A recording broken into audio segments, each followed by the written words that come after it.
hindi pa man nakalabas ng teritoryo ng Pilipinas ang bagyong Christine, isa pang panibagong LPA, low pressure area ang posibleng pumasok ng Philippine Area of Responsibility. Ang update sa naturang LPA at sa ating binabantayang bagyo na nananalasa ngayon sa malaking bahagi ng Luzon. Alamin natin kay Pag-asa Weather Specialist Ana Cloren. Ana? Magandang tanghali po sa ating lahat. Update po tayo sa binabantay natin bagyong si Christine na sa kasalukuyan ay nasa bahagi po ng Mountain Province. Yung kanyang taglay na lakas ng hangin na maabot sa 95 km per hour malapit sa gitna. Yung pagbugso maabot sa 160 km per hour. Pa-west-southwestward po yung pagkilo sa bilis na 20 km per hour. Nakataas pa rin ang ating tropical cyclone wind signal number 3 sa may Mountain Province, Ifugao, Benguet, northern portion ng Nueva Vizcaya, southern portion ng Ilocos Sur, La Union at Pangasinan. Signal number 2 naman sa may Cagayan, kasama po dyan yung Babuyan Islands, Isabela, Quirino, the rest of Nueva Vizcaya, Apayao, Kalinga, Abra, Ilocos Norte, Ilocos Sur, Nueva Ecija, Aurora, Bulacan, Tarlac, Pampanga, Zambales, Bataan. Dito sa Metro Manila, signal number 2 pa din sa Rizal, Cavite at sa western portion ng Batangas.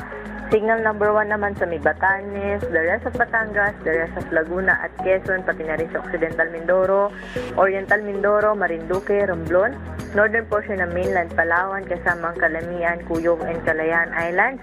Signal number 1 din sa may Camarines Norte, Camarines Sur, Catanduanes, Albay, Sorsogon, Masbate kasama Antigao at Burias Island.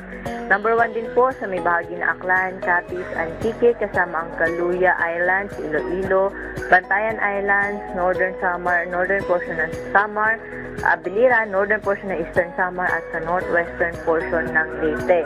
Samantalang sa ating pagtaya po, itong bagyong si Christine ay lalabas po na ating landmass ng Northern Luzon area ngayong hapon at posible itong lumabas sa ating area of responsibility pagdating po ng Biyernes ng hapon na kung saan ay di po natin i-rule out yung possibility na ito po ay mag-re-enter dahil nga looping yung kanyang track, posible po ito mag-re-enter ulit din sa ating PAR kaya patuloy po tayo mag-antabay sa mga update na nilalabas ng Pag-asa.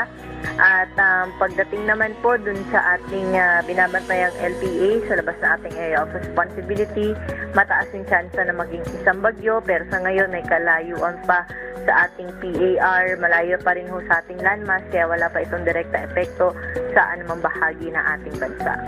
Para po sa ating dam update,